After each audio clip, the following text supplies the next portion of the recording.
Oopsie! Meow meow. I hadn't even added myself to the stage. I apologize, Samuel. Yeah, I'm a little late. All right. What have I missed? I feel like, is this Autumn and Bob, or is this a different? No, this is not. I know who this is. My bad. This is I'm so bad with names. This is the hard thing when you have. I'm bad with names in my embodied life, and then when you have online friends and things, you're just emailing with me. Why can't I remember your name? Anyhow, welcome. Let's get into it because we don't have a ton of time. Is sound going well? I'm gonna only do this probably for. Let me look at my calendar here. Oh, I think I have a buffalo. I think I have a buffalo on my shirt. Look at. What do we say? Walkin' Tatanka. Walkin' Tonkin. Hashish Fest, I think. Hash Fest? I got this at a at like a it was a tribute band concert. I can't remember. Life is killing me. All right. What was I doing? What am I saying? Are Adam and Wambai here? Who's here? No, I don't think that's Adam. Although Adam and Wambai are awesome. Also, look at, yes, Nathan. Sorry, yes. Welcome. That's my bad. I was trying to look that up. I'm too distracted. Meow meow. Donnie. Somebody brought you up the other day, and I was missing you, my friend. You're a good man. Anyhow, good to see you. Let's do some branding since we have it. Let's go. This is just background noise. I don't think it mutes me. No, it's background. I think I could talk over it.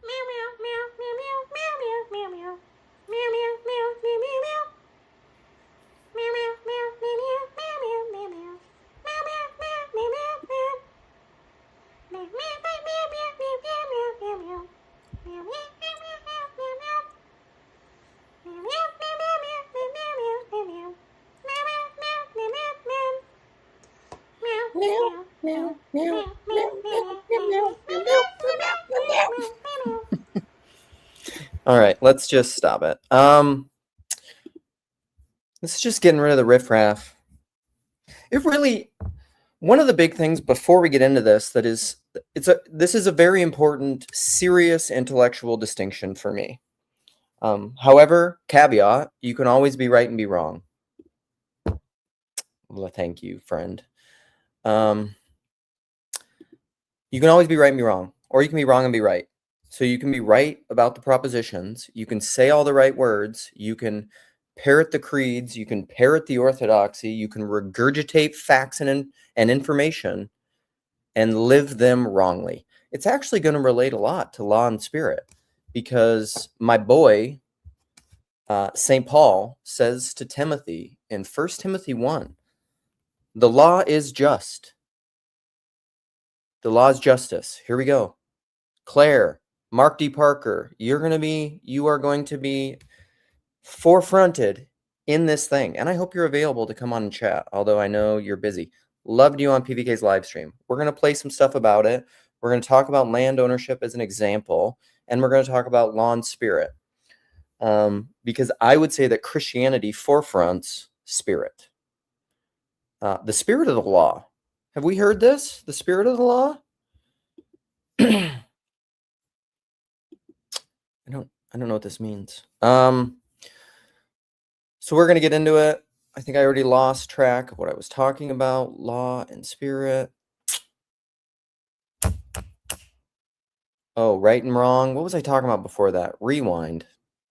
Doesn't matter. Okay, we're going to get into it. Land ownership. And all this stuff it's really, really simple. It really is. But it's one of those things. I feel like I'm not a huge Ayn Rand fan, but there is some quote in the recesses of my mind memory that is something like, sometimes the hardest thing to see is the thing that we have all decided not to see. The thing that is the things that are almost so fundamental that you don't notice them. It's like the fish knowing they're wet. It's the same phenomenon. The wind, the spirit. This is also a biblical thing. You can't see where it comes from and where it goes, but you see its effects. That is spirits versus, and people I think really like laws because I think that they presume that laws are really straightforward and clear and binary and delineating. But the problem with all laws is they require interpretation. And this is the difference between authority and power. If you use laws as a mere blunt tool, the law becomes a cudgel to either against others or against yourself. It becomes coercive. And the spirit does not work like that. The spirit moves in and out of laws, behind and through laws. It undergirds laws. You could say it holds up the law. The law is almost like the obvious particular instantiation of a spirit, but the spirit is more logically fundamental. Anyhow, yeah. I was sending some to a bigger Signal group chat. I was sending some old school voice memos when I was on the elliptical the other day, yesterday, I think, actually. And listening at 2 speeds to someone who's on an elliptical is also quite an experience. All right, let's get into it. And then let's open it up so we have enough time to play because, I was going to look at when I got to shut this down. Also, good news. Poppy's getting a Coogee sweater. It's good news. Okay. This needs to be shut down no later than hour 45 from now, I think. Okay, let's play a little of PBK's. Also, look at this. This is stuff that I eat, right? This is probably this short, or did I say eat? See, this is how my mind works. I automatically just went to eat. This short is probably from this shorts channel that I love called Japan Eats, which also my buddy Kalia loves. And it's this obviously American guy who lives in Japan, and he just does shorts, and he's very funny. He's a very good writer on Japanese food, and I love it. This is also Matt McCusker because I think I started watching his special last night. Also, okay, we're going to remove this for a second because I just have to talk about a few things. These are all things that I love. Donnie, thank you for affirming me and for supporting me. Kisses. But Matt McCusker's podcast, which our boy Chezi, our friend Chezi, shared some stuff with me because apparently during COVID, he has a Blocks. He was on the podcast Blocks, which is Neil Brennan's podcast, which is a podcast that I actually like because it combines 2 things that I really love. Comedy, because Neil Brennan is a comedic writer and a stand-up, and he often interviews stand-ups, but he also talks about blocks, which are like psychological, spiritual, therapeutic, like a block that you have, a problem, an issue, a thing. And so that's the structure of the podcast. And so it 2 things that I really love, and it combines them. And then I like food stuff. I like Japan, so that was the other thing. And then the Staves. The Staves are this girl. They're sisters. They're a group from England that sing harmonies, and they're awesome. I've seen them live in Minneapolis. Loved it. It's one of those bands that live, they're even better. Also, before we start, this is just my preamble. We're gonna get into the substance. This is the thing where, here you go. If you're information, that's what I was doing. I was talking about information economies and personal economies, right? I am one of the, hey buddy. It's my son, he's up and awake. I made French toasty. You can have some French toasty, but go see if your sister wants some of it. I don't want you to eat all of it. You need to ask to make sure that she doesn't want some of it. Your sister already had some. Yeah. Also, yeah. The one stave sister in particular, total babe. I mean, they're all beautiful women, but one of them in particular, I mean, also looks a lot like my wife. So don't hate on me. I'm basically only, I've kind of said this before. I'm basically only attracted to my wife and women that somehow look like or remind me of my wife. I definitely have a type. She's a lovely lady, lovely. So information, but all of this, like this chaos, this randomness, looking at comments, talking about different things that I love, going all over the place, all of a sudden stopping and talking to my son. This is something that annoys a lot of people. Also, side note, there's 2 other things I want to share. So those were things from my YouTube thing, and then we'll get into the content in the video. I said I love the staves, said I love my wife, I was talking to my son. But all of this is a filter for French toasties for my sweet, sweet boy. Yeah. My son is not 7. But he is a little cutie.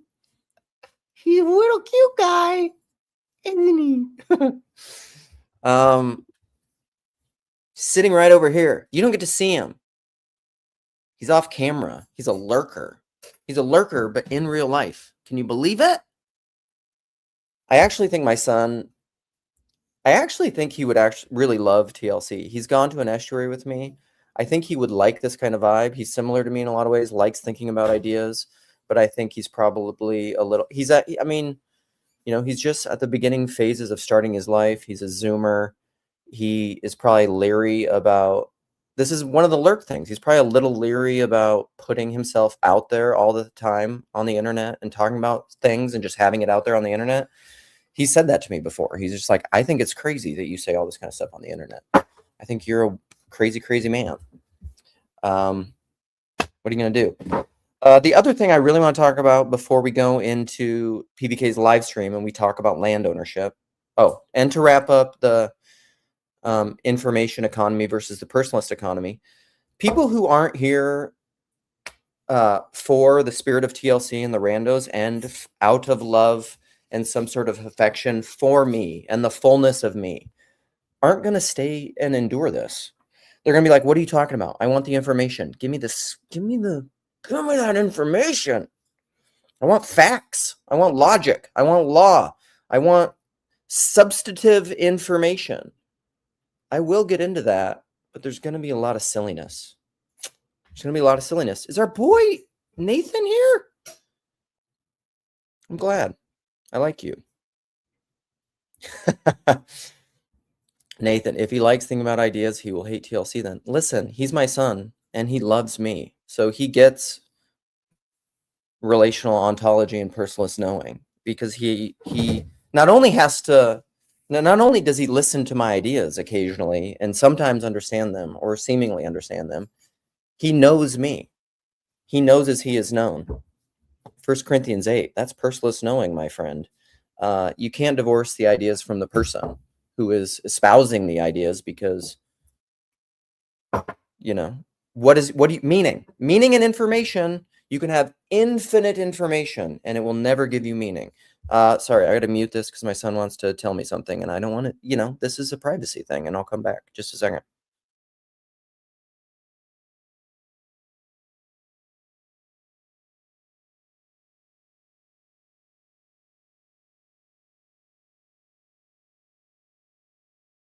Okay. I don't know if he's rage baiting me or not, but he said the ultimate measure of intelligence and knowing if you're really getting up there and understanding things is if you can understand me. That's what he said. But that's just because my son loves me. I don't think he's trying to rage bait me. I think, was that Ernest, or are you? Okay. Yeah.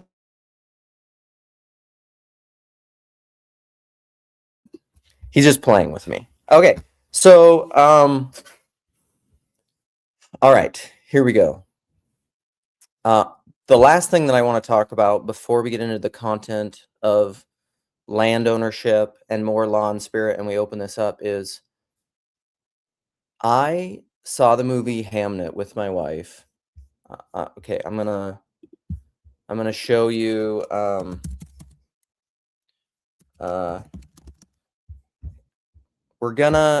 I can't play the trailer, but well, I was going to just show you what it is. Anyhow, this is if you I saw the trailer when I was watching some other films. I think it's definitely one of my favorite films I've seen this year. Also, I've talked about this before. I believe it's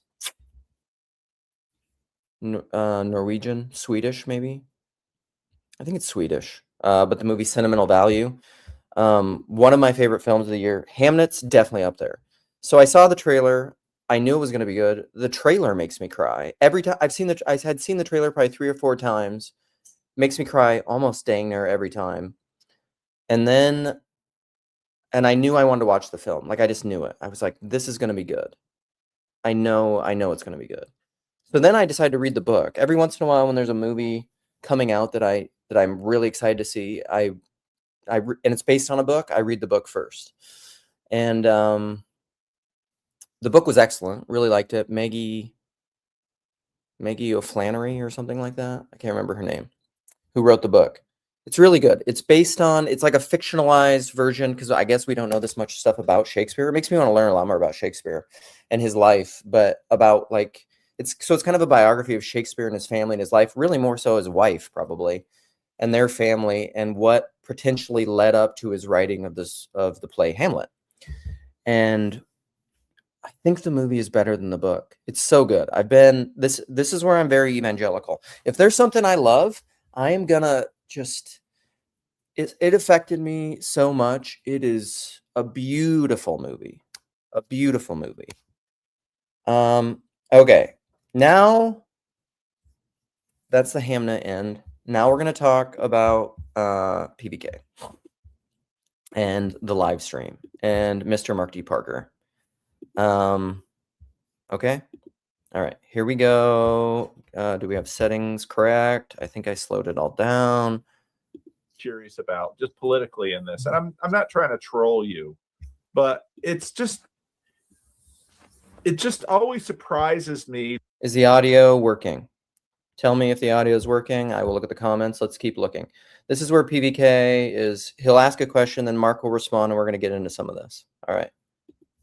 That I look at Canada, and on one hand, Canada more than any other. You go to Canada, you have these land acknowledgements, you have all of this. Yeah. And they're also a country that has been almost the most open in terms of immigration. It's almost like we feel really bad about stealing the land, but we're going to bring people from every other continent in the world to share our stolen land with us. Mm-hmm. And it's like, if you really thought the land was stolen, maybe you should go back. But the problem is all of this, then you sort of invoke this sort of land owning essentialism and this racial essentialism that some people, hardcore racists that I've heard, far more than the people that get labeled as racist in our political discourse, hardcore racists will assert that land. We are ready to roll. Those against the law. Man, are you kidding me? No one cares. Okay, listen, advertisers. No one cares about the Olympics. Shut up. And yes, I don't pay for YouTube Premium. So sue me. Original owners. But that's a really hard thing to press because, well, first of all, then nobody owns the Americas because everybody got here from somewhere. And the truth is, everybody got from somewhere else. And it's part of the difficulty is this goes way before writing. And so there are no receipts. So Okay, here's a big point. Receipts. This is so. Notice when people say that, when people say, where are the receipts? It's a tell. This is my assertion. It's a tell. You are still based in some form of modernist, rationalist, propositional tyranny because you think authority goes to receipts, pieces of paper that have writing on them. You think authority is in a written word. It's some form of weird, Gnostic, abstracted assumption in like that words themselves and sentences and propositions and claims and historical critical analysis of historical facts and receipts will somehow get you to authority. And I would assert that it will not. That is not what authority is. Authority isn't written in is not written in receipts. Authority is based in faith and trust. And do you have faith? Can you have faith in words? I would assert that the only reason that you have faith in words per se, written words and texts and receipts, is because someone has told you that. There is a person whom you trust who has told you that. Whether or not you remember and can point to that, I almost guarantee it. Or it's someone that you trust, perhaps through writing, but like, who told you? How were you initiated that is your form of trust? Receipts here is key. So like, what land? And Mark's going to get into this, talking about like, oh, there are treaties and there are different things. All of this is still, the thing behind the thing is faith in written words. And our proper interpretation and historical analysis of these written words. This is, and this is also why Mark is wanting to become Catholic, which is another big part in this stream, because he's tired of the plurality of choices out there and all the different authorities and all the different ideas and how to wade through it all. I just want somebody to tell me what to do. Just tell me what to do. Give me a law. Derek Webb wrote a song about this a long time. It's called A New Law. Don't teach me about truth and beauty. Just tell me who to vote for. Don't teach me about loving my enemy. Just give me a shot of grape juice. Just mammon. Just give me a transactional way that I can know how to act in the world. Again, back to 1 Timothy, the law is just if you use it lawfully. Also Galatians 3, the law is good. It is a pedagogue. It is a teacher to train you into righteousness. And then this is always my illustration, and this is how we all know this when it comes to families, is like when my son, this guy over here, this cat, meow, meow, when he was a young boy, he had the rule, do not hit your sisters. If the only reason he isn't punching his sisters in the face when he's 18 is because he's obeying Papa's rule, he's a legalist. This is what we call legalists. He does not love power and law. The thing behind law in and of itself, and I'm not talking about Torah. I got into this my last live stream with Yosef. Torah is a little bit of a different thing. Actually, Torah is interpreted through Talmudic, midrash, dialogos, and so then it becomes a living relational thing.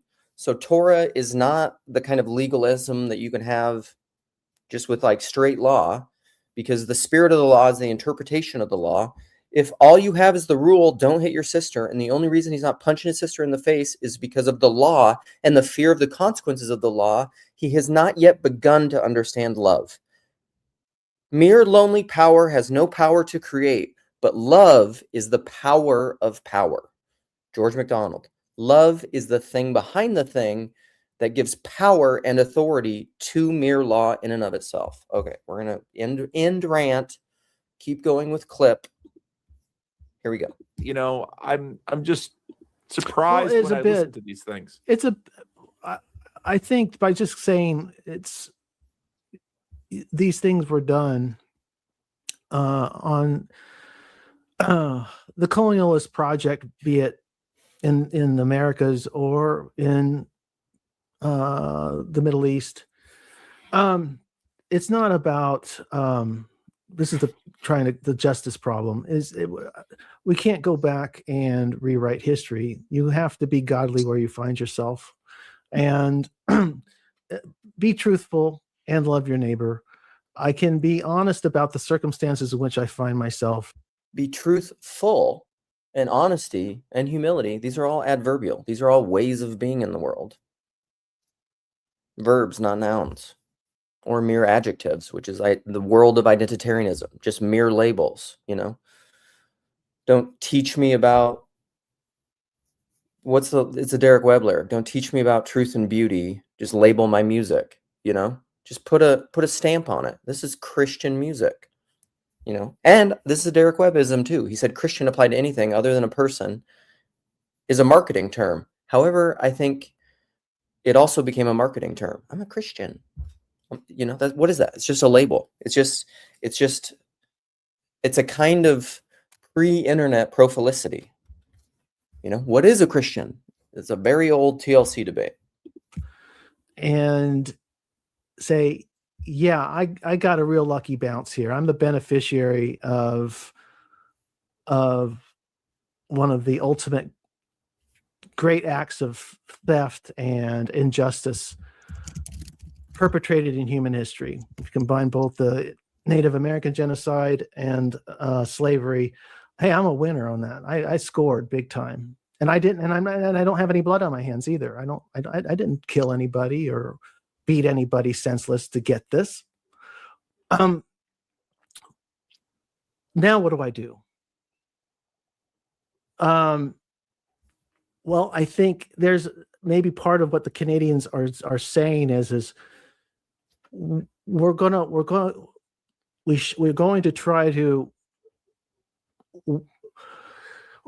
to try to share our unjust bounty with as many people as we reasonably can and hold together as a society and move forward. And that's okay. I mean, we're going to have to figure out ways forward. I'm just. Can I push back? Okay, Paul, and then Yoav. So I appreciate what's the discussion because it's a good one.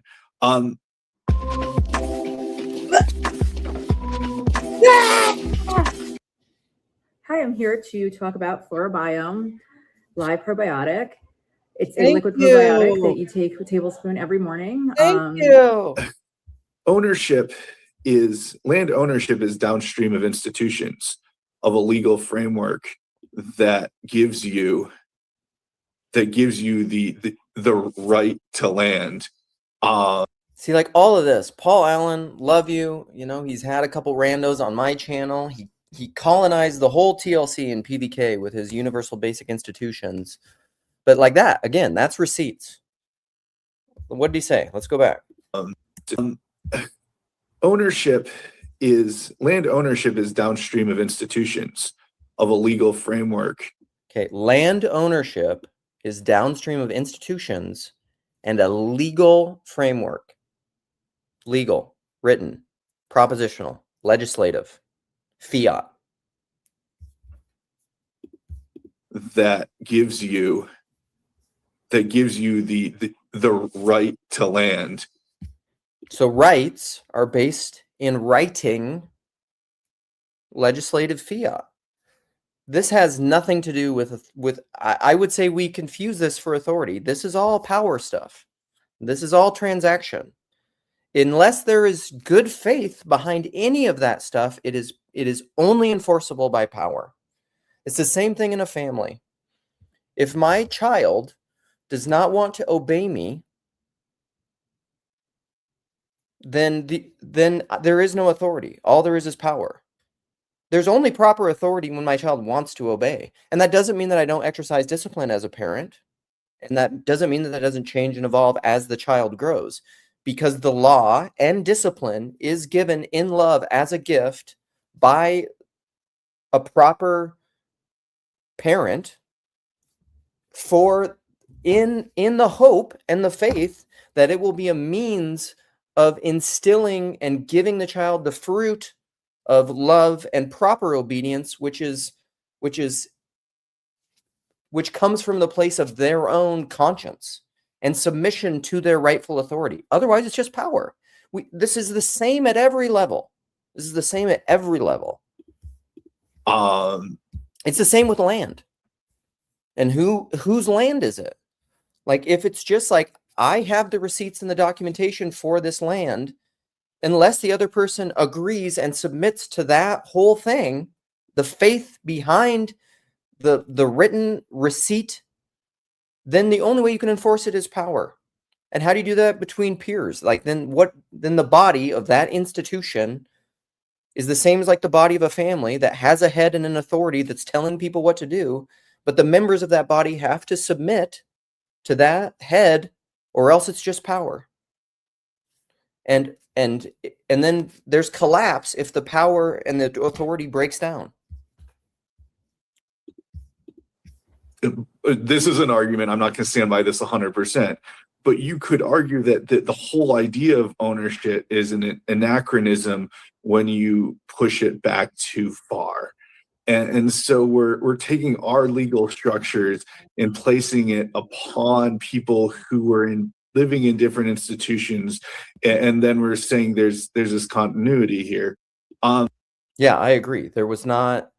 Well, and this is where Mark will say there were treaties and stuff, because he was saying it's anachronistic. There wasn't this written receipts for Native Americans, and I don't know the history of that. I mean, I don't know, but I'm not saying that this solves it, but there's a history of treaties and there are receipts before even the United States between the Europeans who came in, and there were lots of negotiations along the way and violations of agreements, usually on our side, so-called, as opposed to the Native American sides. I mean, you do a deep dive on it. It's a big, heavy subject. It's not empty. I mean, they had a concept of ownership. I think there's, but I guess my sense is that ownership lives within institutions, and the question really is, how do you bridge the institutions that to hold up those contracts? Ownership, yeah, to hold up those contracts, there has to be a faith. The contracts will not hold up if there's not faith in the contract. Like, if people don't have faith in the contract, then they'll just kill each other. You know, like, agreeing on the contract and the terms of the contract is rooted in faith. Otherwise, you just kill the person and take what's theirs. Then that's the contract. I'm stronger than you and I win. That's like pre-Christian paganism, you know, broadly. Whatever doesn't come from faith is sin. That's what all of this means. If you're submitting to a body or an institution or anything or a covenantal theology, it's because you have faith in it. That's what it means, even if you don't maybe fully understand it, and can explain it. Stop it. What is that? Cool. Anyway, but I think the Psalms are full of this call for this longing for the just judge. And I'm not saying I'm solving this issue with my bringing in the institutions, but I think there's this deep yearning in the human spirit for someone to solve these difficult issues justly, and maybe it's not something that we resolve, it's something that we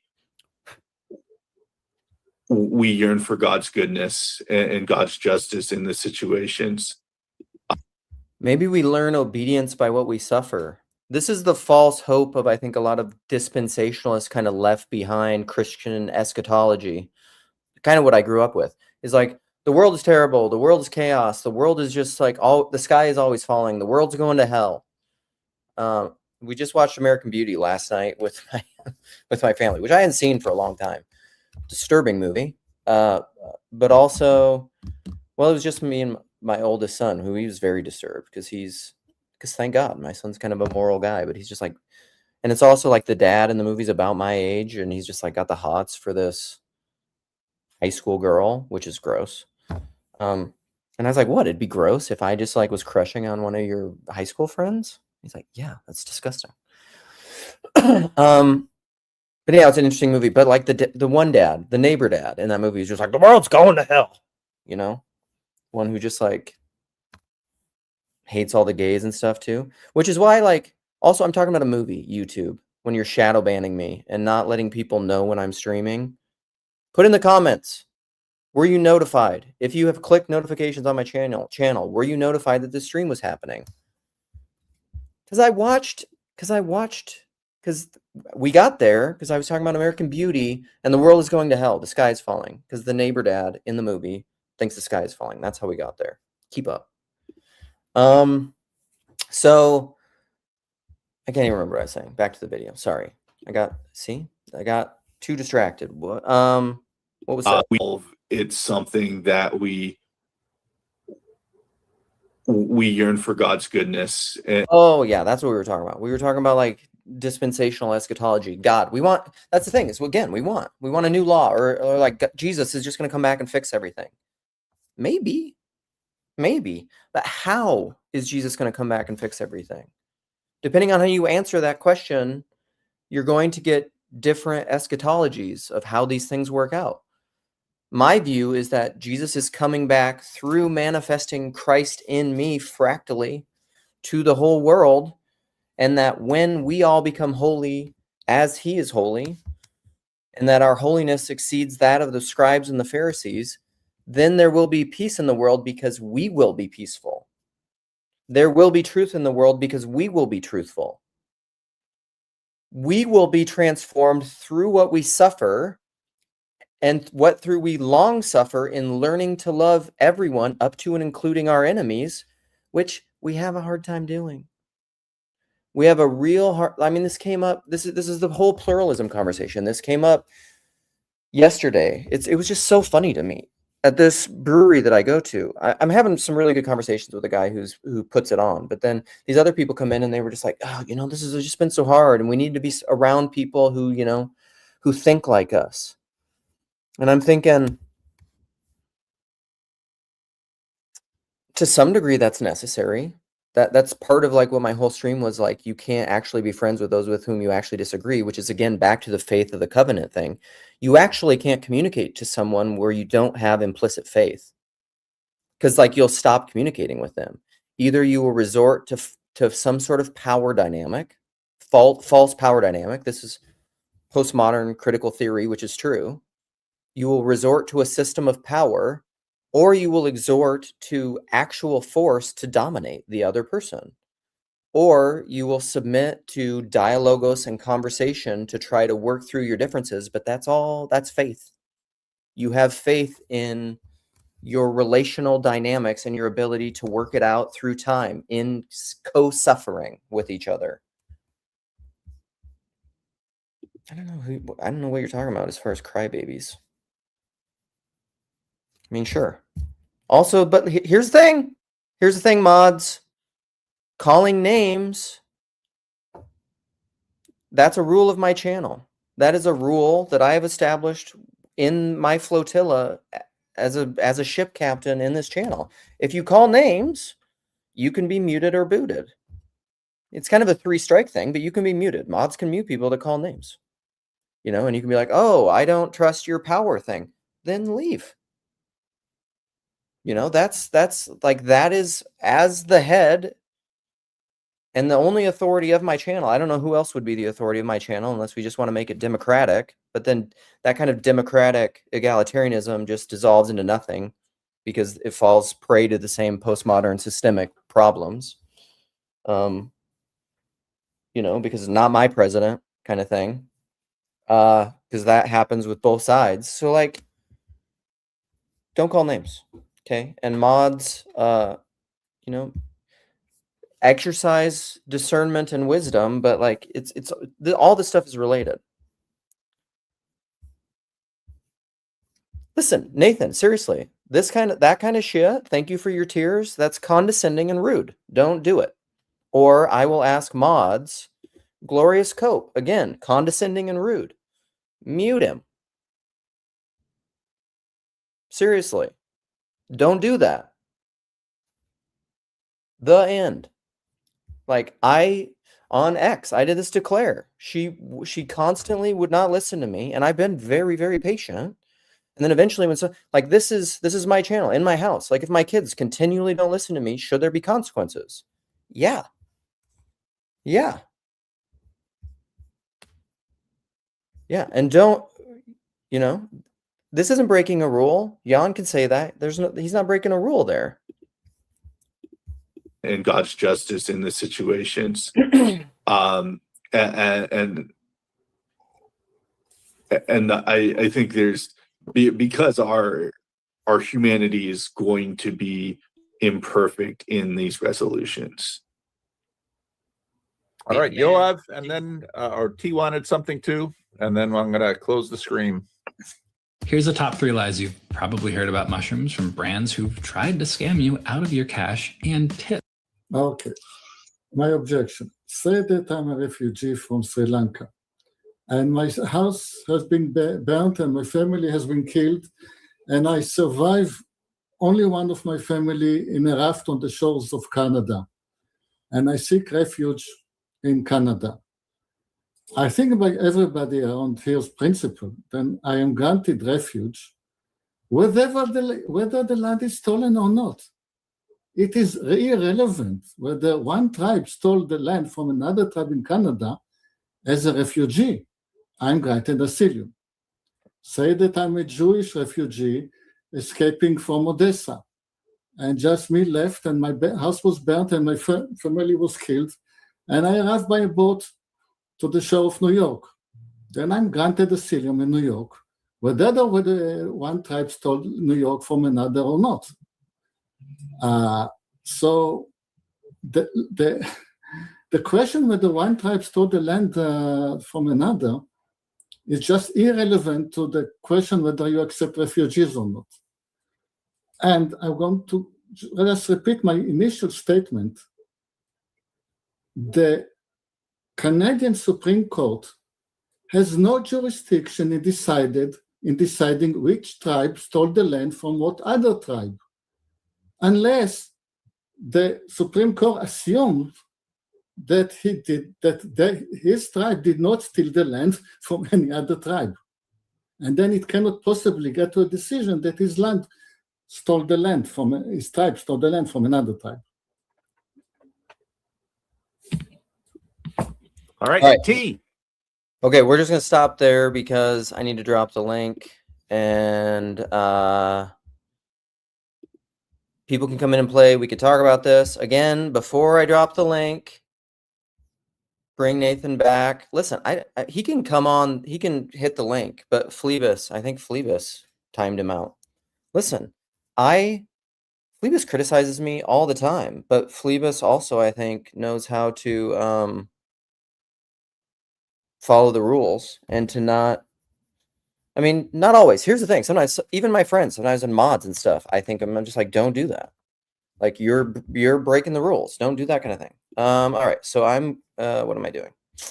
I'm gonna pin the comment or pin it. I'm gonna go to my channel. Okay, and then people can come in and play. But before we do that, we have to share the rules, right? And this is the only way I know how to do this. Community settings, channel guidelines. Here we go. I feel like I need to make branding for this. You know how to do this. Welcome to a space to scatter seeds and conserve hospitality. Take some. Okay, here's the thing. This is a place to scatter seeds. You can share your opinions. Scatter your seeds. Sow your seed. Sow your seed on my channel, please. But hospitality is important, okay? Hospitality is important. This channel is my YouTube home. Don't come into my YouTube home and shit on my floor. You know? Don't come into my home and call me an asshole. That's not a nice way to treat your host. You know, I don't Starman, Steelman ideas and Starman. If you're not going to do that kind of stuff, I'm not going to have a lot of patience for you. I've done that for a long time on YouTube. I've let a lot of people come into my house and shit on my flotilla floor. I don't really want to do that anymore. Listen, I have enough. I've had these conversations with Nick, Free William. I have enough stuff in my life. I have enough difficult relationships in my physical embodied life, in my family, with my teenage kids, with friends, with my wife, with myself. I don't need people from the internet to like be jerks to me. There is maybe a space for that, and I have a little tolerance for people figuring it out. But here's the thing. If you've been told 20 times to follow these rules and you can't do that, then you know, you get the hammer. Get the hammer. You know? So just be charitable. Treat other people how you want to be treated.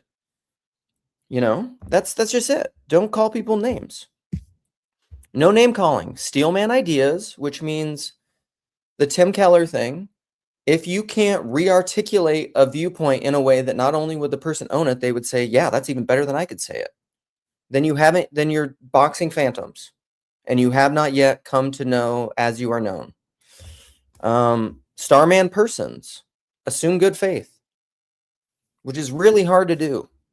It's really hard to do in today's, because we have so much ideological idolatry that it's really, really hard to starman persons because of whatever labels and ideas we associate with persons.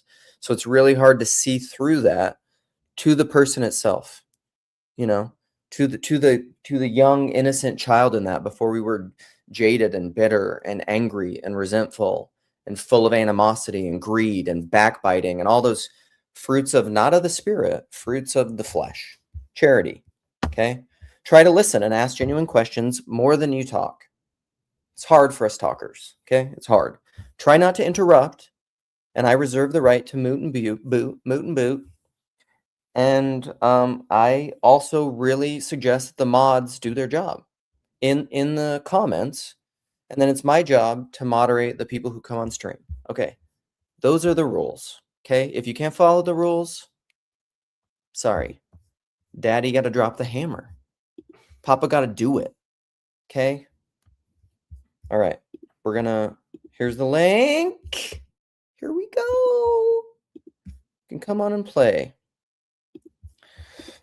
I'm so nervous. Guys. I kind of am nervous because, Nathan, you've been feisty this morning. If you come on, please follow the rules. I don't want to fight with you. I don't want to fight. Okay? Beta Destroyer. You came on so quick. Nathan, please. I'm begging you. You're backstage. I'm begging you. Be your best. Be your best self, which doesn't mean you can't disagree. All right. What's up? We got Megaron. We got Beta Destroyer. Beta Destroyer, you were here first. What do you think? What do you want to say? First, I would like to cry to the moderators in the chat for 30 minutes. Please, moderators, if anyone says mean words, please keep the mean words away from me. Please. Do you think it's possible to disagree with someone and not be mean? Depends how much of a pussy they are. Okay, see, because I would think that it's okay to disagree and not be mean. I think that's possible. And I mean, and yeah, like you can, but like you generically called people pussies, which I guess, I don't know, seems misogynist to me, but we can continue. Well, I didn't hear your mum complaining. Jeez, dude. All right. You're gone. Not doing it. All right. What's up, Ron? Driving to Ohio, and I just saw your stream, and I had to hop on and say hi. Promise not to dookie on the floor. Thank you. I didn't catch what you guys were talking about, but I just want to say my first impression of Martin Shaw's book, Liturgies from the Wild. I might be getting the title wrong because I just got it on Amazon and I've been listening to it, but loving it, to be honest with you. So that was it. Nice. Thank you. So that was it. Just want to say hi. I'll be listening. Gonna go Good to see you, buddy. Good to see you. God bless you, Ron. Who left already? Ron left? Oh, Ron left. My bad. And then Claire's backstage, but I got to see you before I add you on. Beta Destroyer number 2. Claire, you can come on and say something ridiculous, and then I'll just remove you too. Please don't. Claire's coming after me because I banned her on Christian Baxter's channel. And Nathan, here she is. Okay, Nathan, I'll let you back on after a while, but like you can't do the pussies and the your mom stuff, dude. I already said that. You know? Okay. Who's next? Nick, what up, buddy? Can you guys hear me? Yeah. Well, the kids are with the grandparents for the day. I don't often get a time to hop on a Luke stream or any stream. So here I am, not following your argument because I was doing other stuff, but I'm showing up here to say hey, and I can offer you the opportunity to give a more like elevator.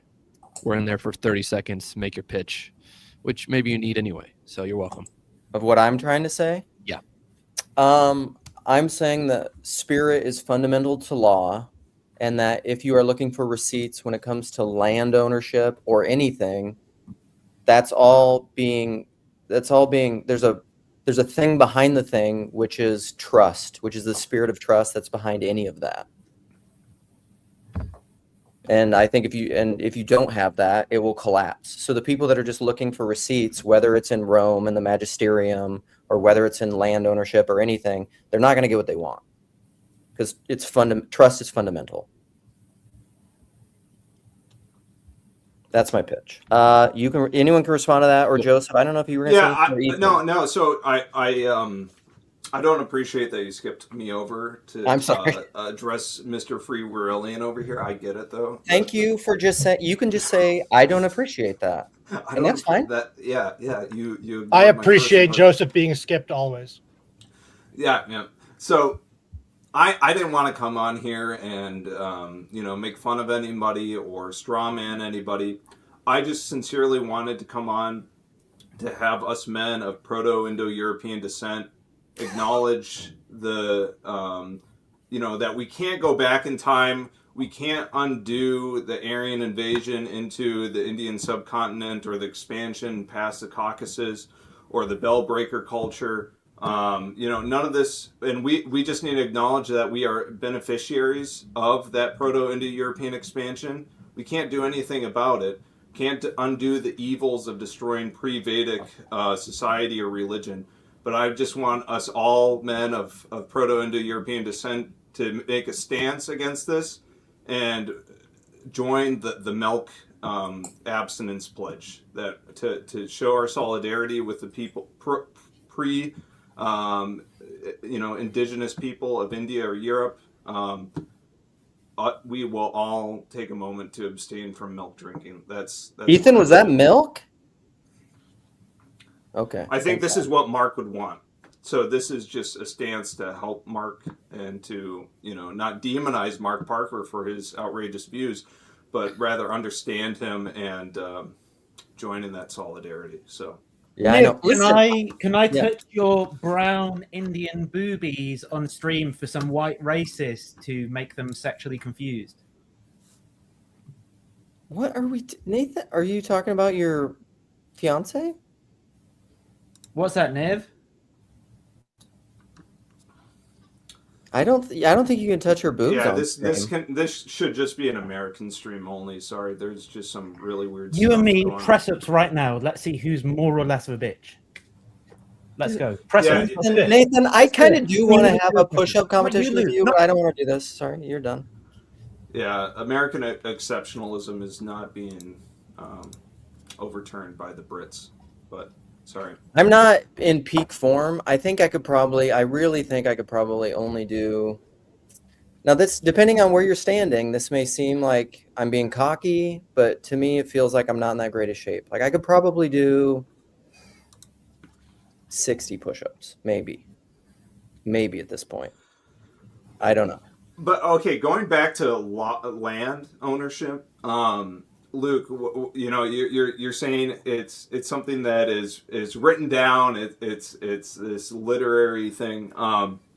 The first examples we have of nation or just anything beyond just a local city, right? Is you look at Sumerian records and they're basically just instances of tribute or agreement that our city will be subservient to your city, and that it was never, nationhood never started off as we are people of similar descent, let us join together and be more powerful as one and cooperate. It was always one of, okay, we're the big boys. You're going to work under us and under our leadership. We're going to place men of our, noble line in place here, and we're going to ensure stability, not because of blood and soil, but because of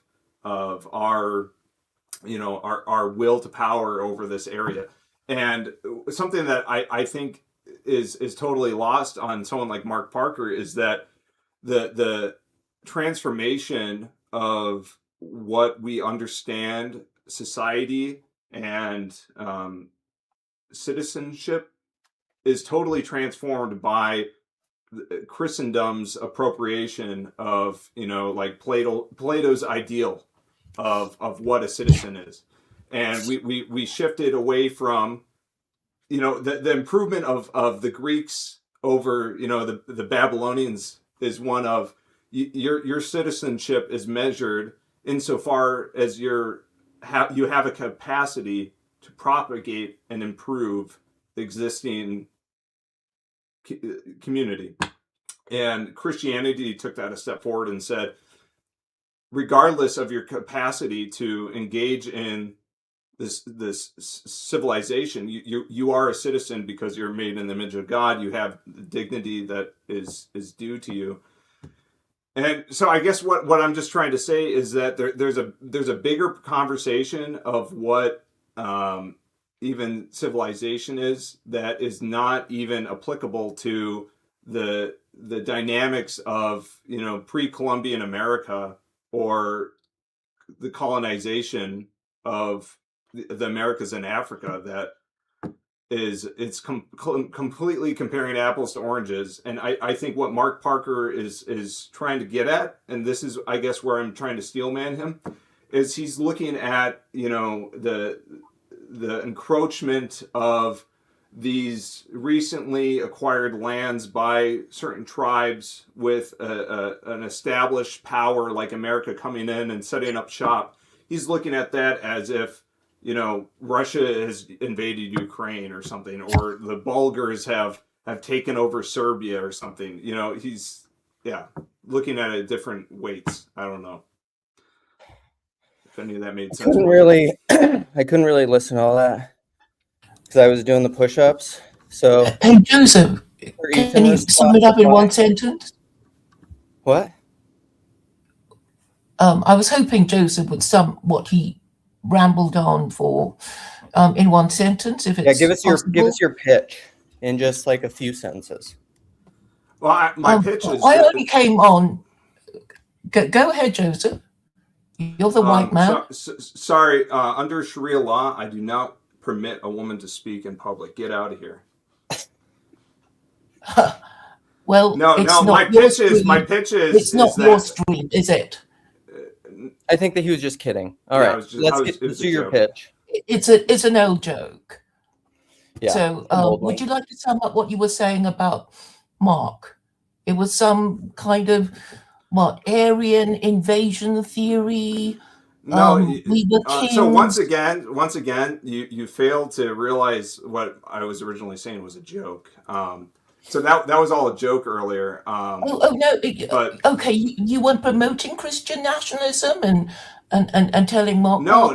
So you didn't listen to me. I was saying that our conception of a state and of people of a state has been radically transformed over the course of history, from the Bronze Age to. Can't we just stick to America? Can't we just stick to America? So I mean, we don't want to do the history of ancient Britons to now. Just stick to the American Republic, because it's too long otherwise, right? No. So the wars of the Reformation. I'm not sure where you want to go at this. And well, Mark said You could turn your camera on and if you want to be No, hostile. no. I don't want you to be distracted by my youth and beauty. So just listen to my words. You certainly do not sound like you have vitality in you. All right, now that was not quite very nice. So we have to be careful here, but also there's a little bit too much crosstalk. So like, really, can Isn't that what people want? Claire just doesn't Instead want of just to talk to me monologuing, because I'll show you what hospitality means. If you come to my stream, I won't be giving all these stupid rules and make you listen to my crap for an hour. I will just let you speak and let you feel heard. Now, Luke, I only wanted to ask you what the hell you're talking about. That's always been my agenda, my purpose. But I guess you don't feel like explaining yourself. You just want to witter on.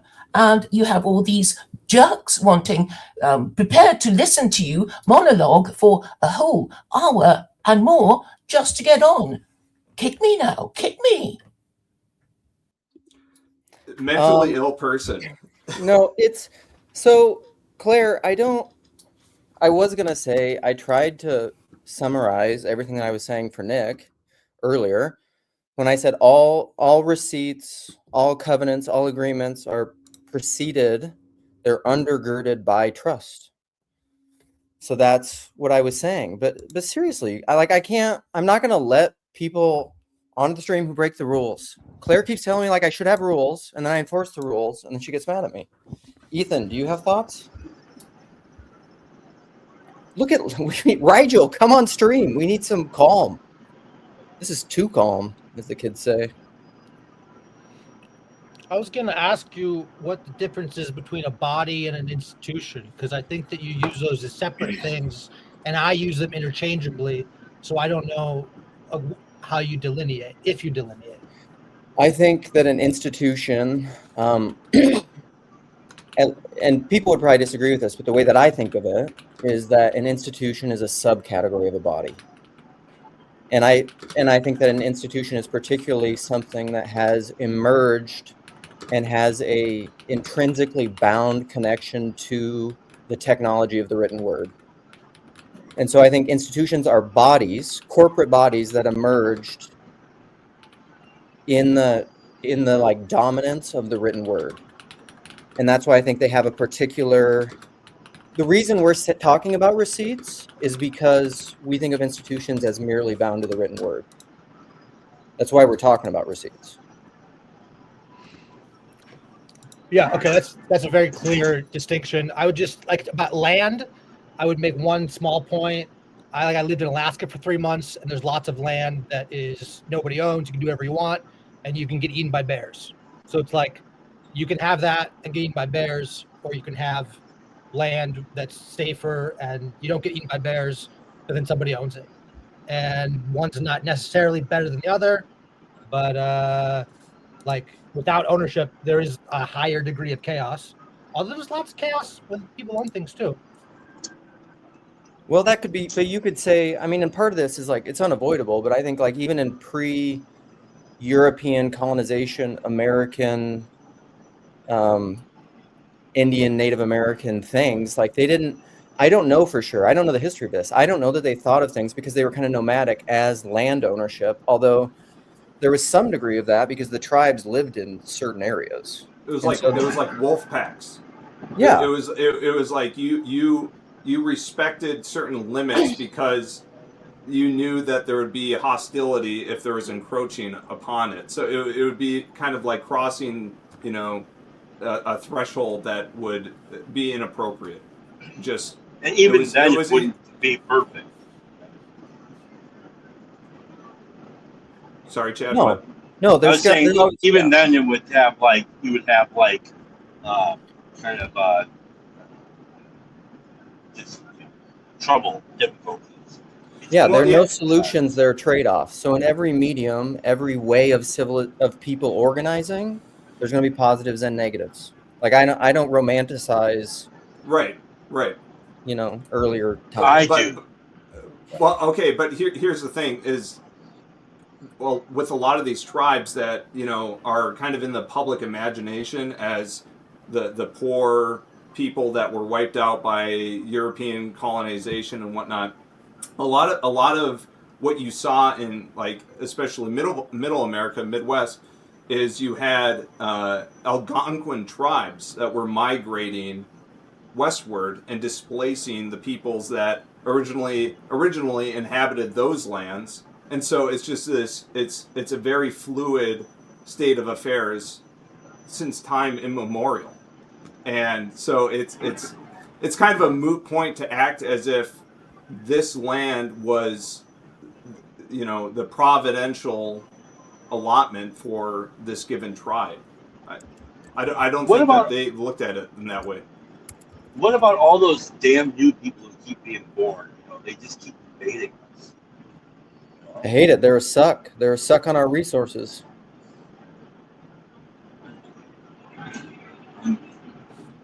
That was sarcasm. Can we not do that? Explain our jokes. Listen, well, because no, Claire will come on and ask us to, clarify whether those were jokes or not. So we could keep talking about the land thing. I also am kind of curious of the dynamics that happen on this stream, because Claire and Nathan are even gone from Backstream, because I kicked him from the Backstream because he was backstage, because he was insulting Joseph in the private chat. Joseph, you really upset them. Why does everyone think that is? Well, because I don't know. I've been on the internet long enough to not, I guess, play by the same rules that the charity and patience that is allotted by, I would say, some of the older representatives in TLC is one of, is more of a childlike nature of, hey, let's just come together and talk and whatnot. And it's like, no, the internet is a vehicle to bring out some really crazy people. And you just quickly form a filter whether or not you're going to meaningfully engage with this person or not. And so, yeah, those two bozos, see ya, Rip Bozo, Pack Watch, Smoke My Cigar. No, careful. I don't know. No, maybe that's a meme. It's a meme. Okay. Yeah. There are some folks that I just honestly, I don't believe or trust motives or even stated motives, and so I just, at that point, I'm just like, whatever. I'm okay with kind of trying to match with a similar energy, which is like, no, I'll just block you. Like, if you're not playing by any kind of generative rules, then you haven't displayed any generative or generosity really over the last several years.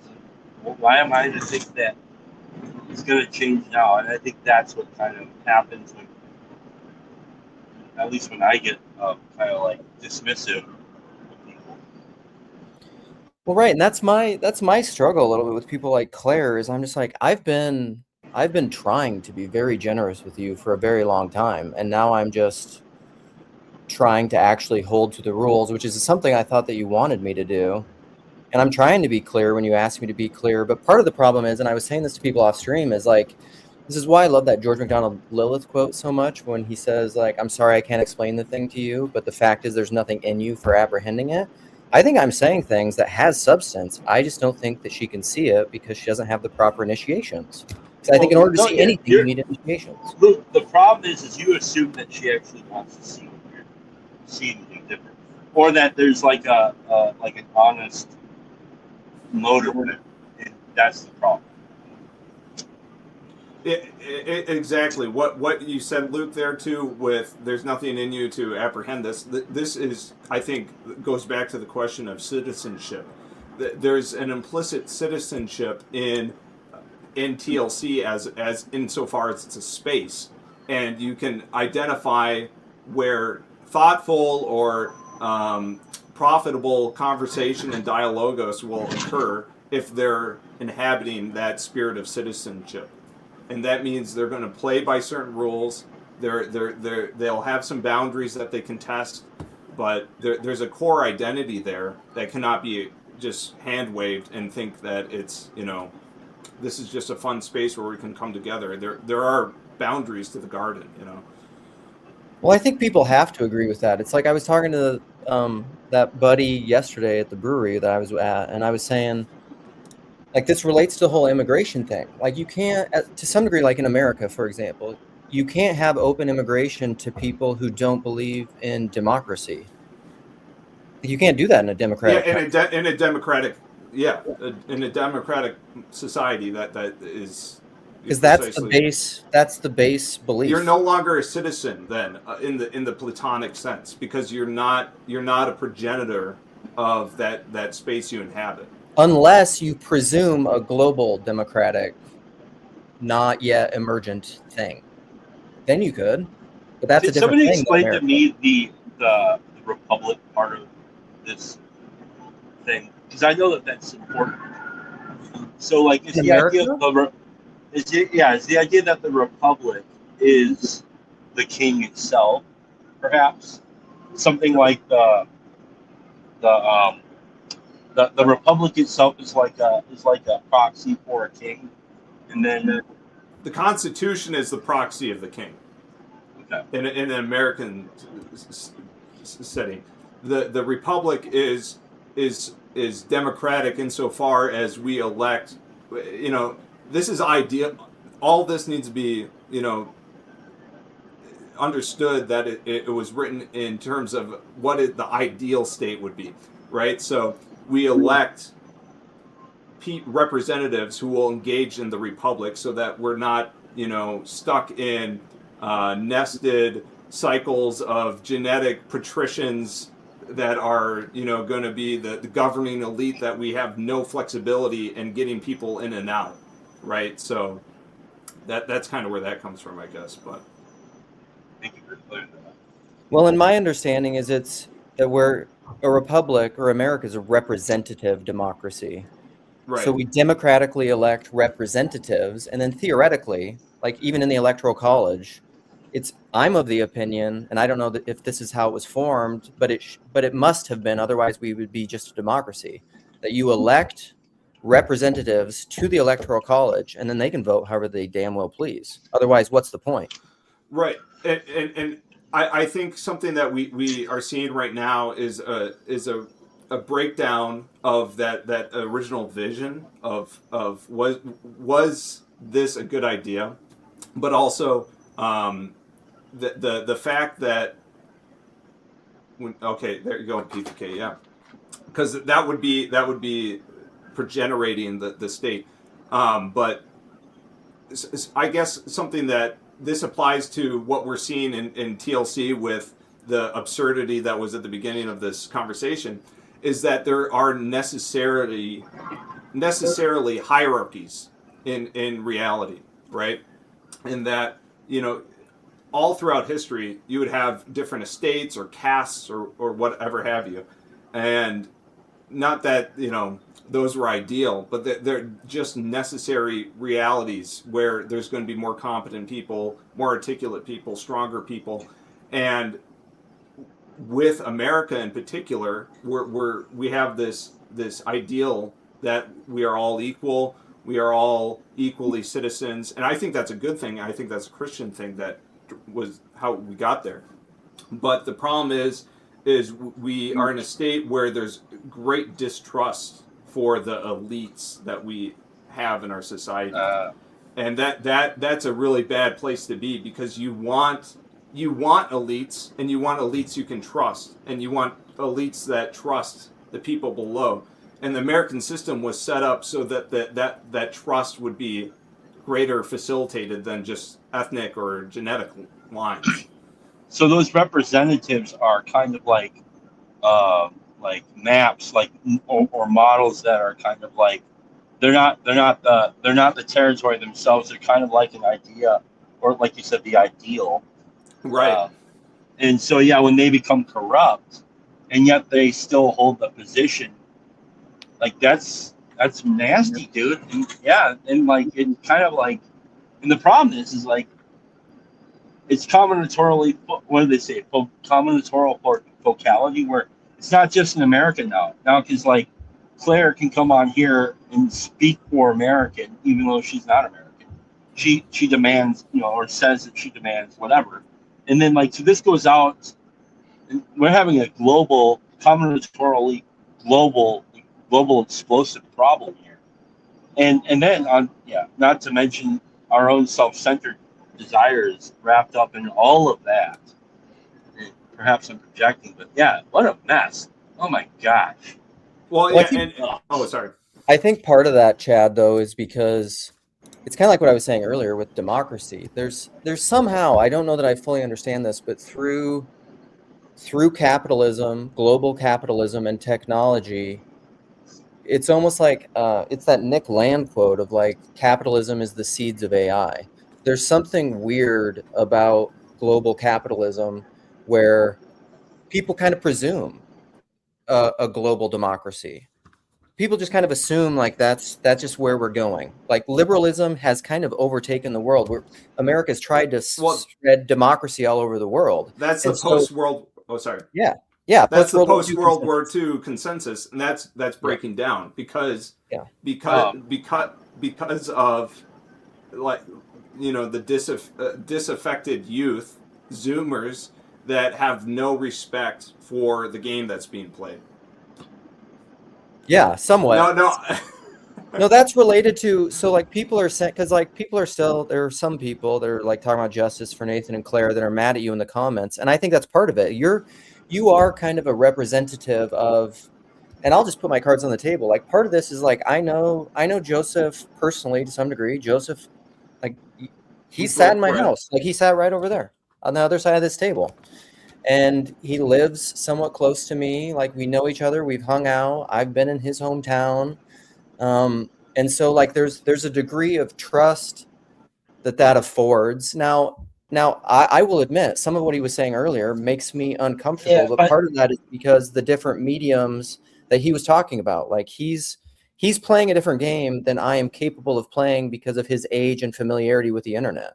Like it makes me uncomfortable. I treat people, because I'm not fully internet literate to some degree, and maybe I'm naive, I treat people on the internet like I would treat people that I meet on the street. And I think Zoomers are like, that's dumb. Well, no, if only we could return to that. That's what the early days of like YouTube and forums were, in the late 2000s. And unfortunately, it's gone, and we won't get it back. The only place we see that is in the TLC, I guess, that I've seen. And I don't know how to navigate it well. Like I'm trying. I don't know. Yeah, well, I would just recommend that a good rule of thumb is you just don't even interact with the Claires and the what's that atheist guy, like 50-year-old atheist guy. T-Grog. T-Grog. You don't interact. Those are the trolls you don't feed. Those aren't actually even good trolls. They're lol cows. They exist only to be. Sorry to say this. They exist only to be cyberbullied, to be laughed at. If you were to give them up to the greater internet, that's the realm they inhabit, and it's just that I'm saying that from like a biological ecology. I've only begun to understand what lolcows is. I just learned that term recently. Rigel, what is up, my Hey friend? guys, man, I love all of you. Good to see Rigel, I love that you're driving the car. The car's not driving you. Waymo around. Thank you for mentioning my trauma. Yeah, totally. It's way better that he's live streaming while driving than live streaming while being driven. No hands. No, I am actually stopped, believe it or not. But I have some gentle pushback for Joseph. Oh man. Okay, gentle I'm all for pushback. it. Gentle pushback.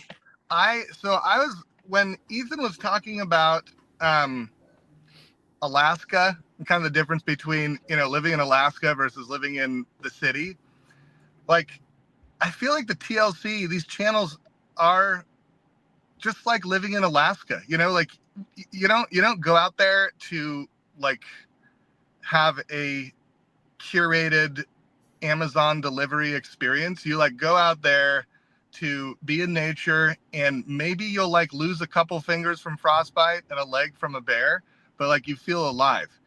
And this is what like Saint Herman did. You know, this is what a lot of these like Russian monks, they would just go out into the wilderness and set up shop and build little like monasteries, and churches and towns would start forming around them just from the love they had for the people who came wandering by.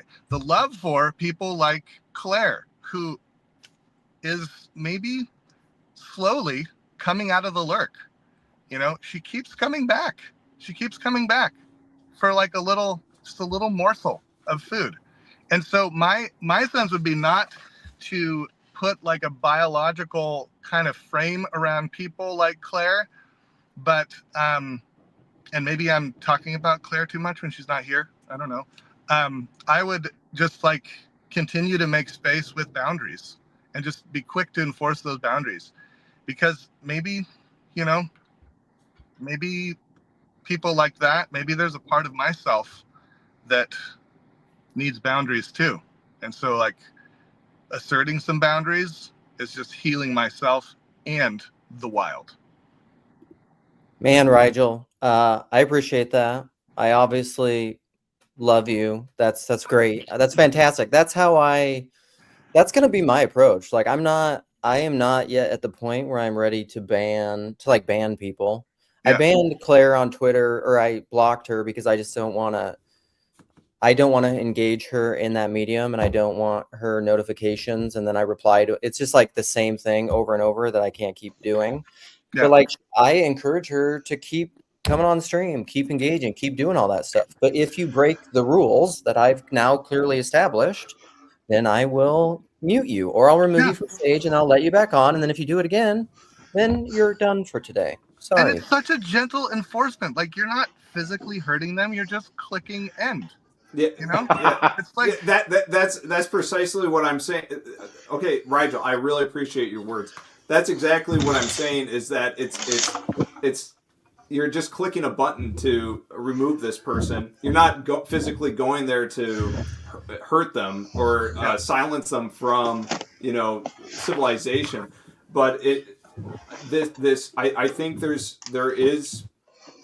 that gentleness that the time that we are in now, with just how people are making their beds and lying in them, and the places that have community and have a future for that community, the ground is kind of already laid out. I'll give you an example. If you're late 20s, early 30s, do you have children? Okay. That's like a binary, a harsh binary of and I mean this in the sense of, are you choosing to have children? Are you choosing to have a family? 20 years from now, the future is going to be set by those people that have chosen voluntarily to have families. And I'm using that as a harsh, binary for a reason. So when we look at a situation like this with a person like the people that were on here earlier, I don't see that their vision or their participation in a world is going to amount to anything long term. And so I think your approach to what you're saying, that can exist in a community like a church, that can exist in a small town. But this is this internet domain is facilitating those spaces that already exist. I don't know if we'll ever, unless we're jacking in with our brain implants, that this space isn't going to amount to that, I guess. So you might be right. I mean, you might be right, but I also kind of, there's this like thread of possibility that I just tend to I think that's a musician in you. It creates such an optimism for the world. But no, because I'm the opposite of what he's saying. I think Well, you're a blues singer. This guy's writing a good tavern hit. I don't know. Well, he actually knows how to read and write music. I only know how to play it and create it. But like, part of the thing is I think when you ban them from the stream or whatever, you're giving them exactly what they want. You're playing by their rules. Like, it's not, like, and then like the other dynamic of like calling for justice from the comment section. I mean, that's only feigning justice. Like it's only pretending. It's part of a game. It's all just, and that can be really frustrating. And maybe perhaps like the mode that by which the trolls are playing are maybe that mode is designed somehow, maybe by accident or whatever, to get me to not take myself so damn seriously. But I mean that what's frustrating is these topics can often seem very important and very powerful, and like our society depends on the results of these topics going a particular way and all this different kind of stuff. I know that like I know I felt like that, and so like when I feel like I'm playing in an arena where people are just kind of being destructive because they can, because nobody will do anything to stop them, that's so frustrating. And meanwhile, like I know I'm not the only one who feels like the world is crumbling and I'm in that world and the world is going to end. And here's this a-hole over here that can't have any compassion, and I'm expected to be passionate because I'm a Christian. Well, and I'm doing it online. Yeah. That's what they're actually trying to accomplish, is that they're not trying to accomplish getting banned. They're trying to accomplish sowing that seed that you just described. And so it's better to just ban them than to Thank you. have that set. Well, and here's the thing. Because this flotilla works this way, and like I said earlier, that's all my responsibility here. That's my call to make. Nobody else's. I can listen to you guys. If I want to ban them, I'll ban them. If I don't want to ban them, I don't want to ban them. And if that really bothers, and if people can't handle it, they can leave for a while. Here's the thing. As a self-professed hopeful universalist, I feel the conviction to put my money where my mouth is. I have to. And that doesn't mean that I won't exercise discipline and hold people's feet to the fire, which is what I'm trying to do. But it's like what Rigel said. I can't. I'm not gonna ban people. It's like Charles Spurgeon said it. If people are gonna go to hell, they're gonna go over my dead body. And to reinforce that, Jesus in the upper room when the apostles were hanging out, they were afraid, things didn't work out the way they thought they were going to be. Jesus, he came up. He didn't knock on that door. He walked through the door. Okay? He walked through the door in the upper room, through the locked door of my hard heart.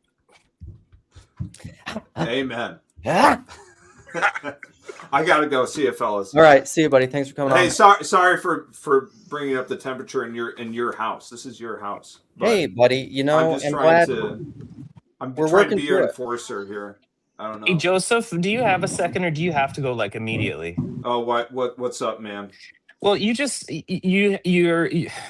been participating particularly in this part of the conversation that's brought me in, which is this sense that there are these different domains, and you even mentioned it, like you said in a certain sense, well, that's the domain of the church, and this and that and the other, and there's this qualification that we assume within ourselves in all of our relationships that qualify a person to be within certain sort of like inner sanctums of relationship.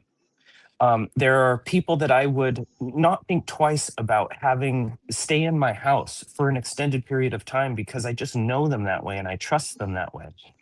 And I would wish that to be the case in my relationships throughout all the people that I would consider part of the sort of the macro church, like the body of Christ. Like, isn't that the qualifying characteristic that has somebody being in Christ? And maybe I'm being a little bit too Christian and churchy in this description, because I think this sort of applies even outside the domain of Christian theology. But I do have to go. I'll just say this. I'll just say this. The medium is the message. And can anybody hear Joseph? Yeah, it's StreamYard. Oh no, I can't hear myself. Yeah. You'll have to listen back, Robin. Yeah, Sorry. I'll just say this: the medium's a message. The internet's a very particular medium. I would not expect the same degree of communion in a Call of Duty pre-match game lobby as I would at a funeral. So, I guess that's what I'll say there. But I do have to go. I'll see ya. Well said. Love you, Joseph. Thanks, buddy. Yeah, love you guys. So what I would say to that, though, is like McLuhan also said, I'm not going to be able to find it somewhere, but he wrote this essay later on when he was converted or something, became Catholic, and he said, he did say the medium and the message are one, but he said in Christ, the medium and the message, like they are the exact same thing. So like that's what it means to be Christ, is where you simultaneously incarnate and transcend the medium, where you're not inhibited. Because when he said the medium is the message, what he was saying is that your message is always going to be inhibited by whatever medium you're in. But in Christ, you can fully bring the message into any medium, which is the same thing as when St. Paul says, I have become all things to all people, that for the sake of Christ I may win some. So that's what I would argue, is that you can, in every medium, if you are behaving as you ought to behave, if you are manifesting Christ, you can transcend the limitations and the trade-offs of any medium. I think that's what McLuhan is saying, which is what I'm striving to do. Hopefully that made sense.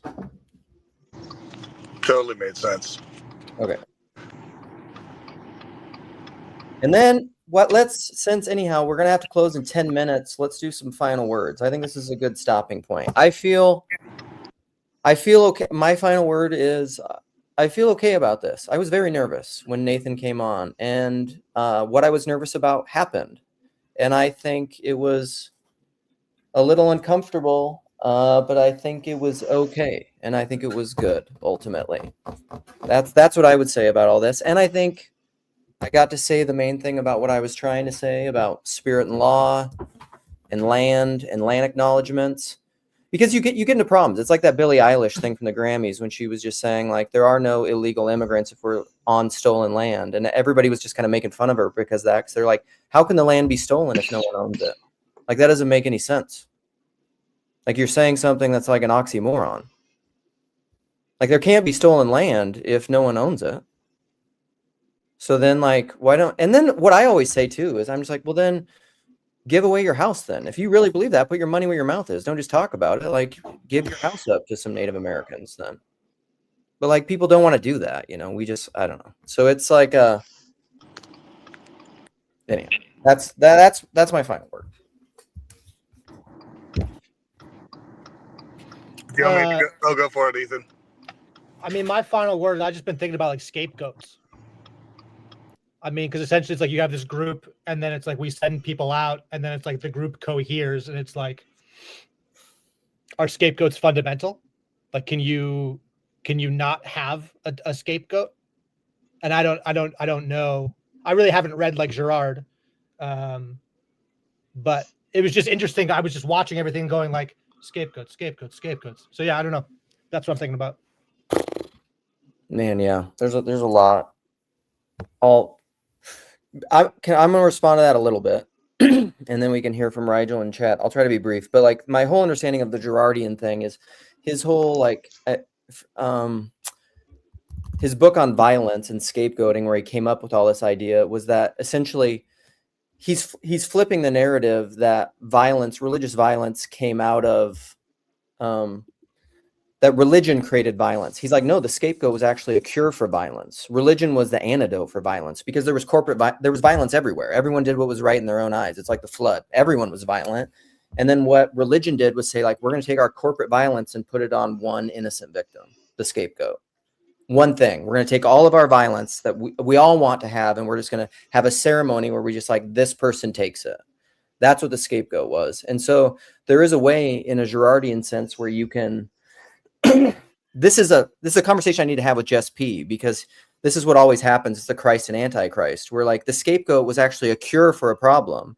But then what religion does is it quickly flips that and it can become a negative thing. So the cure then can become a curse. So now we have scapegoating. Like scapegoating was a good thing. It was a cure for collective violence. But now we have scapegoating. which is a bad thing. And I'm not sure exactly that that's what we're doing.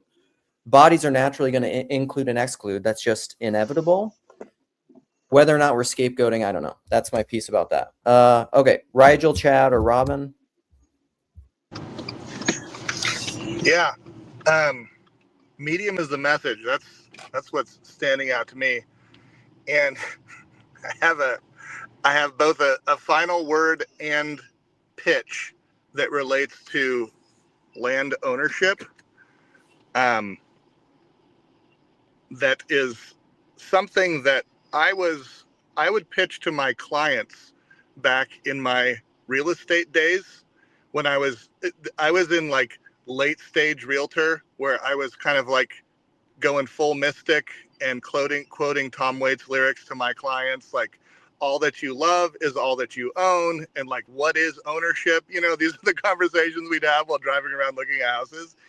And the thing that I would pitch then, and I still stand by, as like the ultimate form of land ownership, and that would be to develop a system where, like, you really only own a place. You mark your territory basically with your own content. And if your content can't be detected, you no longer own it. So if you try to get like too spread out, you know, if you try to take over, dominate, you just can't do it, because you'll lose your scent on the piece that is your home. And It's so like creative ownership. Like if you creative can show ownership. you're creating here, yeah. Yes. And so every time you're kind of ritualize this, I would say that every time you make a deposit into your land, you would sing, "Thine own of thine own, we offer unto thee in behalf of all and for all," while leaving that deposit. The cycle of life just continues and continues, and it becomes a process of building and nourishment. But our land laws aren't going to go for that. So Yeah, for sure. Well, right. Because yeah. Agreed. Good. That was great. Thank you. Good. Chad, Robin? I don't know. I don't really know. I think the scapegoating stuff, the Girardian mimetic rivalry thing is interesting, because I think my understanding of the mimetic rivalry is general at best, but it has to do with, like, you know, like the thing that I am upset about in that other person is something that I desire or I already have, or something like that. And so, or it's the opposite, I guess. And so that just tells me that if I'm in fact scapegoating Claire Call, it's because she actually has nothing to say, and she's actually not a person, but she's the character Claire Call is not a person, but rather a character trying to invoke a particular spirit. And whereas I think that is the inverse of what the TLC actually is, and that's why the TLC is kind of uh, um, like rebels against or whatever. And I think Jacob Federacci has said that from the beginning, and we probably should have listened. But whatever, it is what it is. I'm happy that somebody around here is willing to give that character a little bit of runway to kind of show us what it is that it's trying to be. So Yeah, no, that was a good chat. And then Robin, I'm gonna have you close this out. But what I would say to that is I have hopes that I think shoot, what's his name? Why am I blanking on it? It's behind the paywall right now, but it's gonna drop. Gavin.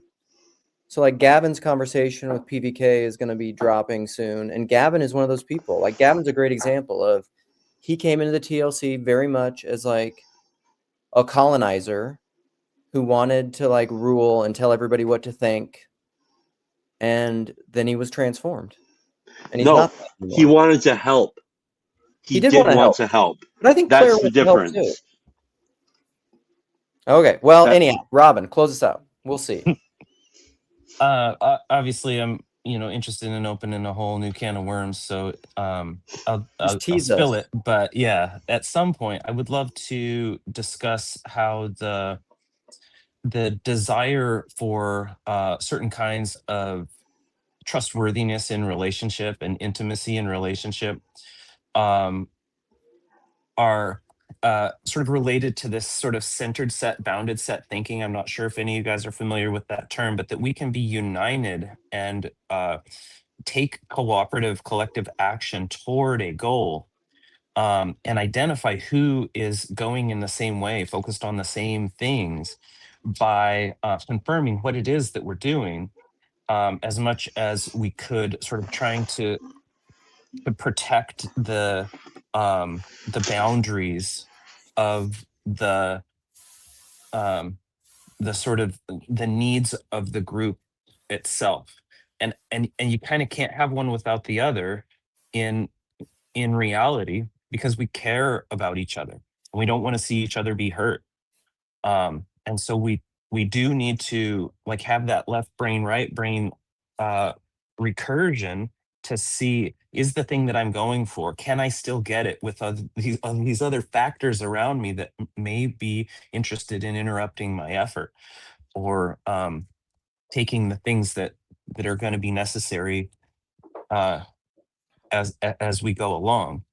um and so I'm not sure how to wrestle with that, but I see it as very important, um that we be honest about the characteristics that we require of one another as friends, and we call it out when somebody isn't behaving according to those standards, while also not focusing so much on regulating those things that we aren't doing the thing that friendship is intended to serve. So there we Yeah. go. No, I think that's good. And as you were talking, I think the idea that came up that I think is good is center and fringe. Like you need the heretic. You need the other. You need something that is different in order to even be able to distinguish contrast. I've talked about this a lot. If everything's just a monolith, it's nothing. Like a monad is nothing. You need something else, or else it's just nothing and everything is all the same. You can't even have two. So you need the fringe, you need the heretic, but the heretic isn't the heart. The fringe is not the heart. And the problem is when the fringe wants to become the heart and tell the whole body how to act, you can't do that in bodies, or you're inverting that in some sort of weird way. So anyhow, I did not give you the last word, but we're going to close it there. Thank everybody for coming. Thank you all. Leave comments, Nathan, Claire, you can leave comments. Engage. Thank you all for the time. It was good. I appreciate it, friends. And until Thanks, Luke. next time, meow meow. And can we do a video? Can I do a video to close? I should not do it. My daughter's saying to not do it. Uh-oh, do it. Do it. Oh, that's a definite dad move to do it. I feel like I don't have them loaded in here anymore. What happened? This is a bingo. This is for a Matt C bingo thing. Luke not having the video queued up. I can't do it. All right, that's it. Sorry, we're just closing. See you guys. Thank you all. Until next time.